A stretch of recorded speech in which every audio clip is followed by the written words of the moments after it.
नमस्कार ताईंनो. आजकालच्या या डिजिटल युगात आपण नेहमीच तक्रार करतो की मुलं मैदानावर दिसत नाही, ती फक्त मोबाईलमध्ये गुंतलेली असतात. पण आज जेव्हा मी नैतिकला घेऊन बास्केटबॉलच्या ग्राउंडवर प्रॅक्टिस करण्यासाठी गेली, तेव्हा मला वेगळंच आणि खूप सकारात्मक चित्र पाहायला मिळालं. आजचा हा छोटासा ब्लॉग या मैदानाबद्दल आहे. आम्ही पोचलो हिरावाडीतील गोकुलधाम समोर असलेल्या नवीन मैदानावर.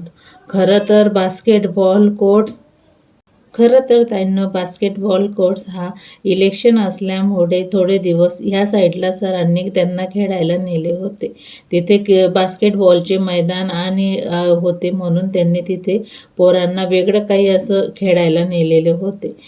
बास्केटबॉलची प्रॅक्टिस चालू होती. जेव्हा क्रिकेटचा जल्लोष सुरू होता, तर दुसरीकडे बाजूला काही मुलं जीवाचा रान करून फुटबॉल खेळत होती आणि मध्यभागी बास्केटबॉलचे हे सुंदर स्टेडियम.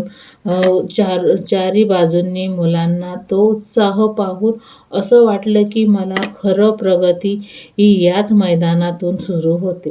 कारण इथे मुलं फक्त खेळत नव्हती, तर ती संघर्षाचे आणि टीमचे धडे गिरवत होती. संध्याकाळची ही प्रसन्न वेळ, मंद वारा आणि मुलांचा तो आरडाओरड, हे सगळं अनुभवताना मन कसं शांत झालं. मध्येच मी गेटच्या बाहेर जाऊन ताजी ताजी भाजी तिथं विकत होते. भाजीपाला तिथं भरलेला होता. मी तो भाजीपाला घ्यायला गेले. मलासुद्धा तिथं ट्रॅक होता. ट्रॅकवरती चालायला आणि मुलांची गंमत बघायला खूप मजा येत होती. मी भाजी घेऊन पुन्हा निवांतपणे बसले. भाजीची पिशवी हातात घेतली होती, पण लक्ष मात्र नैतिकच्या खेळाकडं होतं. तिथे बसून इतकं मुलांना खेळताना बघताना वेगळीच तृप्ती मिळत होती. ताईंनो, मैदानाचा तो घाम, जोश आणि पडल्यानंतर पुन्हा उभं राहण्याची ती जिद्द, हेच तर आयुष्य आहे. आपल्या मुलांना या मैदानाच्या मातीत खेळ करून देणं खूप गरजेचं आहे. नैतिकला खेळताना पाहून आणि त्या वातावरणात वेळ घालून माझं मन अगदी प्रसन्न झालं. तुम्हाला हा छोटासा मिनी ब्लॉग कसा वाटला? तुमच्याही भागात असं एखादं मैदान आहे का, जिथे मुलं मनसोक्त खेळतात?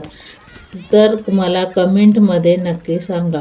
पुन्हा भेटू एका नवीन अनुभवासोबत. तोपर्यंत मुलांना खेळू द्या आणि फिट राहा. खेळल्याने मुलांची रोगप्रतिकारशक्ती पण वाढते, त्यांचं माइंड पण फ्रेश राहतं आणि मुलांना असे फ्रेश, प्रसन्न वाटते. म्हणून मुलांना खेळून द्या. आजचा ब्लॉग आवडला असेल तर बाय बाय. मला लाईक करा. बाय.